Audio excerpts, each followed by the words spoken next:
Hello guys, welcome to our channel Science Tracker. Guys, this is our next topic, pregnancy and embryonic development of class 12th chapter 3.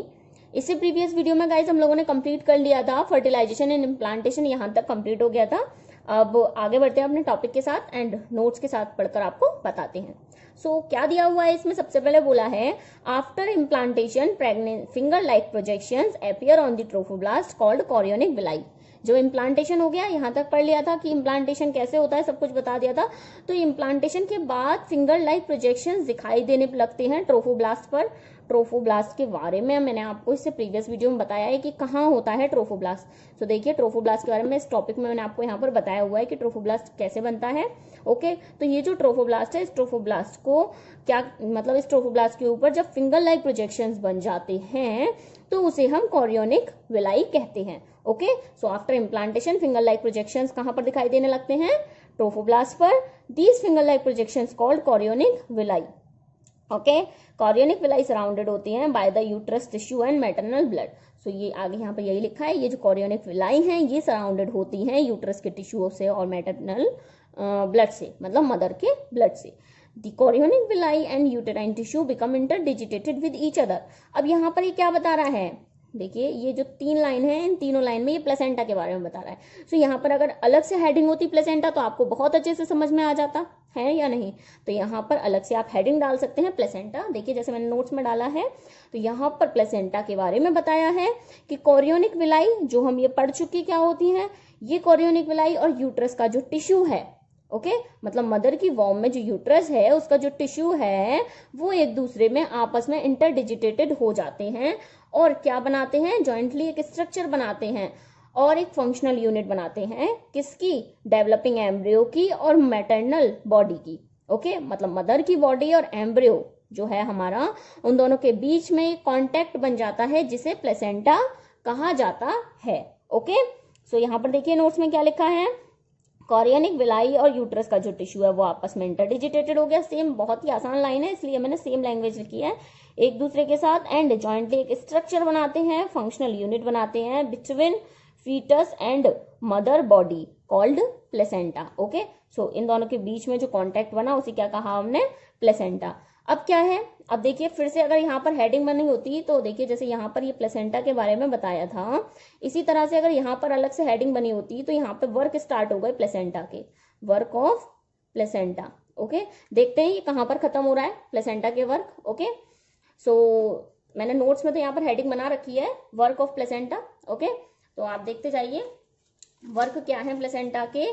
The placenta facilitate the supply of oxygen and nutrients to the embryo and also removal of carbon dioxide and excretory waste materials produced by embryo। तो जो embryo के द्वारा जितना भी waste produce होता है उसको निकालता है एंड ऑक्सीजन की सप्लाई करता है एंड न्यूट्रिएंट्स की सप्लाई करता है। कहाँ से? मदर की बॉडी से एम्ब्रियो की बॉडी तक। ओके, और एम्ब्रियो की बॉडी से कार्बन डाइऑक्साइड और जितने भी एक्सक्रीटरी वेस्टेज हैं उनको बाहर निकालता है। सो प्लेसेंटा का बहुत ही इंपॉर्टेंट काम है जो कि आपको आई होप समझ में आ गया होगा। Supply of oxygen and nutrients to embryo and removal of carbon dioxide and waste materials from embryo। Okay, तो यहाँ पर वर्क हो गए इसके एंड आगे क्या बता रखा है, the placenta is connected to embryo through an umbilical cord which help in the transport of substance to and form the embryo। तो ये प्लेसेंटा किससे कनेक्ट होता है? एम्ब्रियो से कनेक्ट होता है। जानते ही आप प्लेसेंटा एम्ब्रियो से कनेक्ट है through an umbilical cord. Umbilical cord जो नाभि होती है उसको कहते हैं अम्बिलिकल कॉर्ड। तो ये अम्बिलिकल कॉर्ड से कनेक्टेड होता है which help in the transport of substance to from the embryo, मतलब टू मतलब एम्ब्रियो को एंड फ्रॉम एम्ब्रियो मतलब एम्ब्रियो से बाहर। ओके, तो इसके काम समझ में आ गए होंगे आपको। यहाँ तक, यहाँ से यहाँ तक जो है वो प्लेसेंटा के वर्क थे। ओके, नेक्स्ट क्या है, placenta also act as an endocrine tissue. अब क्या है, हॉर्मोन्स, हॉर्मोन्स के बारे में यहाँ पर बताया। अब देखिए यहाँ भी हेडिंग नहीं है तो आप यहाँ से अलग से हेडिंग्स बना लीजिए। हॉर्मोन्स, यहाँ हॉर्मोन्स के बारे में बताया है। जो प्लेसेंटा है वो एक्ट करता है एंडोक्राइन टिश्यू की तरह और हॉर्मोन्स प्रोड्यूस करता है। कौन कौन से?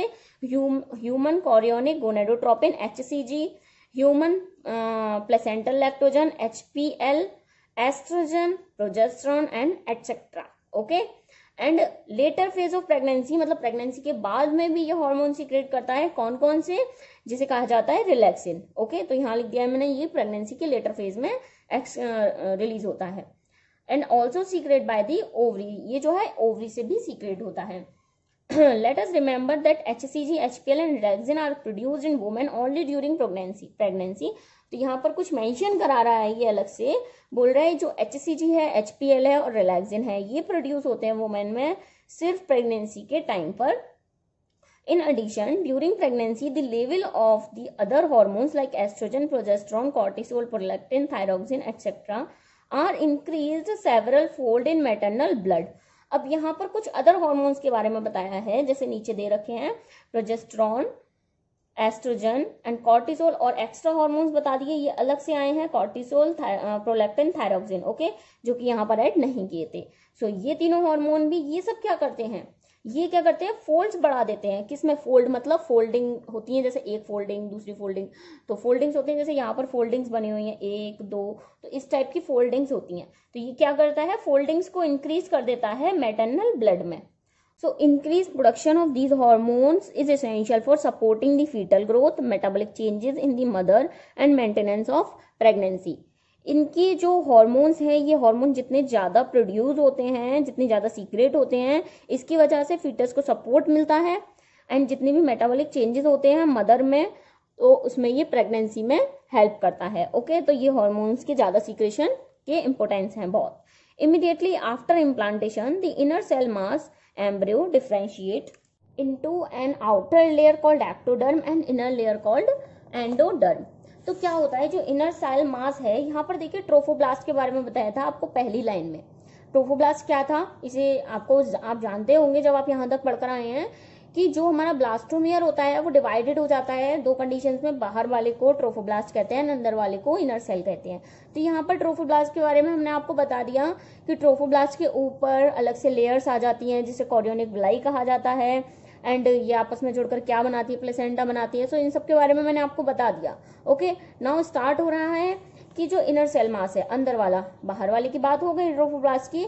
अब जो इनर सेल मास है, ये इनर सेल मास डिवाइड होता है, डिफरेंशिएट होता है किसमें, एक आउटर लेयर एक्टोडर्म में एंड इनर लेयर एंडोडर्म में। बाहर वाली लेयर को एक्टोडर्म कहा और अंदर वाली लेयर को एंडोडर्म कहा। And a mesoderm soon appears between the ectoderm and endoderm. इन दोनों के बीच में एक और लेयर बन जाती है, जिसे क्या कहा जाता है, मेसोडर्म। ओके, सो यहाँ पर देखिए आफ्टर इम्प्लांटेशन के बाद क्या हुआ, इनर सेल मास डिफरेंशिएट हो गई आउटर लेयर में, जिसे एक्टोडर्म कहा, और अंदर वाली को एंडोडर्म कहा, और एक और लेयर आ गई जिसे क्या कहा गया, मेसोडर्म। और मेसोडर्म एक्टोडर्म और एंडोडर्म के बीच में प्रेजेंट होती है। ओके, आगे क्या बताया है, soon appears between the ectoderm and the endoderm हो गया। These 3 layers give rise to all tissue in adults. तो ये जो तीनों लेयर्स हैं, ये तीनों लेयर्स क्या बनाते हैं, टिश्यूज बनाते हैं, एंड टिश्यूज मिलकर ऑर्गन्स बनाते हैं। This you know very well. In adults, ये हो गया अडल्ट्स में बनता है। It need to be mentioned here that the inner cell mass contain certain cells called stem cells. क्या बता रहा है यहाँ पर, बोल रहा है जो इनर सेल मास है, इनर सेल मास में क्या होता है, स्टेम सेल्स होती हैं। और स्टेम सेल्स आप जानते ही हैं कि स्टेम सेल्स से क्या होता है, नए टिश्यूज एंड नए ऑर्गन्स बनते हैं। तो जब इनर सेल मास नए, यहाँ पर साफ बोल रहा है कि इनर सेल मास डिफरेंशिएट हो जाता है एक्टोडर्म, एंडोडर्म और मेसोडर्म में, एंड ये तीनों आगे जाके क्या बनाते हैं, नए ऑर्गन्स बनाते हैं। सो यहाँ पर क्या होगा, अंदर इनर सेल मास में स्टेम सेल्स होंगे। तो यही तो बोल रहा है कि इनर सेल में क्या होता है, स्टेम सेल्स होते हैं, which have the potential to give rise to all the new tissues and organ. जिसके पास पोटेंशियल होती है, किस चीज का पोटेंशियल होता है, पोटेंशियल कि ये नए ऑर्गन्स और नए टिश्यूज को जन्म दे सकते हैं। ओके, सो स्टेम सेल्स का काम यही होता है। एग्जाम में अगर आप 12th की प्रिपरेशन कर रहे हैं तो यहाँ पर ये भी पूछ सकता है कि स्टेम सेल्स क्या होते हैं। तो स्टेम सेल्स के पास पोटेंशियल होती है कि ये नए ऑर्गन्स और टिश्यूज को जन्म दे सकते हैं। ओके, तो अलग से भी लिखा हुआ है स्टेम सेल्स के बारे में मैंने कि ये क्या होते हैं, इनर सेल मास होता है, contain certain cells called stem cells which have the potential to give rise to all the tissues and organs. Okay, so यहाँ पर जो है लास्ट की 2 लाइन में स्टेम सेल्स के बारे में बताया हुआ है, जो कि आपको पता होना चाहिए, आपकी बुक में हेडिंग होनी चाहिए स्टेम सेल्स की। ओके, आगे क्या है, what are the major features of embryonic development at various month of pregnancy. The human pregnancy last is 9 month, very well we know. तो यहाँ पर पूछ रहा है किसकी मेजर फीचर्स, मतलब चेंजेस पूछ रहा है किस में क्या क्या चेंजेस आते हैं प्रेगनेंसी जब होती है। तो किसके बारे में पूछ रहा है? ह्यूमन में बता रखा है कि 9 मंथ की प्रेगनेंसी होते हैं, this everyone no very well. Do you know for how many month of pregnancy last in dogs? Dogs में पूछ रहा है कितनी प्रेगनेंसी कितने मंथ की प्रेगनेंसी रहती है, तो बता दिया 60 डेज मीन्स 2 मंथ की प्रेगनेंसी रहती है ओवरऑल। एंड एलिफेंट में 60 डेज की 600 डेज की प्रेगनेंसी रहती है। एंड कैट्स में भी 60 डेज की रहती है जितनी डॉग्स में रहती है। ओके मतलब ये 1-2 दिन का वरी करता है, so this doesn't matter. And human beings में आफ्टर 1 मंथ, अब इसमें क्या है आगे डिफाइन कर रखा है ह्यूमन बींग्स के बारे में। ओके सो यहाँ पर क्या था, आपके क्वेश्चंस पीछे हुए थे, यहाँ तक क्वेश्चंस थे। ओके अब आगे बोल रहा है in human beings after 1 month of pregnancy the embryo heart is formed. अब बता रखा है यहाँ पर कि जब प्रेगनेंसी चल रही होती है तब क्या होता है, 1 महीने बाद हर्ट बनता है। Okay and first sign of growing foetus may be notice by listening to the heart sound carefully through the stethoscope. तो 1 महीने बाद ही अगर मदर के वर्म की तरफ अगर स्टेथोस्कोप लगाकर सुना जाए तो हम 1 महीने बाद ही हर्ट की साउंड सुन सकते हैं। ओके दिल धड़कने की आवाज हमको सुनाई देगी। ओके आगे क्या बोल रहा है, by the end of 2nd month pregnancy, जब 2nd मंथ का एंड होता है तब फीटस की लिम्स एंड डिजिट्स डेवलप हो जाते हैं। By the end of 12 weeks, जब फर्स्ट ट्राइमेस्टर की स्टेज आ गई, मतलब 12 वीक्स खत्म होने को आ रहे हैं, तब most of the organ systems बन जाते हैं। And for example the limbs and external genital organs are well developed. तो इस मंथ में क्या होता है, लिम्स और एक्सटर्नल जेनाइटल ऑर्गन्स भी डेवलप हो जाते हैं। मतलब तीसरे मंथ में ही हम पता कर सकते हैं कि बेबी गर्ल होने वाली है या बेबी बॉय होने वाला है। Okay the first movement of the foetus and appearance of hair और the head are usually observe during the 5th month. अब इसने डायरेक्ट 5th मंथ में बताया 5th मंथ में क्या चेंजेस आते हैं कि फर्स्ट मूवमेंट अपीयर होता है फीटस का एंड हेयर्स अपीयर होने लगते हैं हेड पर। ओके इसके बाद क्या है, by the end of about 24 weeks, जब 2nd ट्राइमेस्टर एंड होने वाला होता है तब बॉडी कवर हो जाती है फाइन हेयर से एंड आईलिड्स सेपरेट हो जाते हैं, आई लैशेस बन जाते हैं। तो 6 मंथ में क्या क्या हुआ, पूरी बॉडी पर हेयर्स आ गए, आईलिड्स सेपरेट हो गए एंड आई लैशेस बन गए। Okay and by the end of 9 month, जब 9 मंथ कंप्लीट होने को आए हैं तब फीटस फुली डेवलप हो गया एंड रेडी है वो डिलीवरी के लिए। सो कॉन्ग्रेचुलेशंस 9 मंथ हो गए हैं एंड नाउ फीटस डिलीवर होने वाला है। ओके सो इसी के साथ हमारा ये टॉपिक भी यहाँ पर खत्म हो गया एंड आप यहाँ से यहाँ तक हेडिंग बना सकते हैं कि क्या था, चेंजेस क्या होते हैं इन एम्ब्रियो में, changes in embryo during pregnancy. Okay so I hope ये सारे चेंजेस आपको समझ में आ गए होंगे एंड ये अब आपको टॉपिक भी इतना बड़ा नहीं लग रहा होगा ये हेडिंग बनाने के बाद कि यहाँ से यहाँ तक क्या है।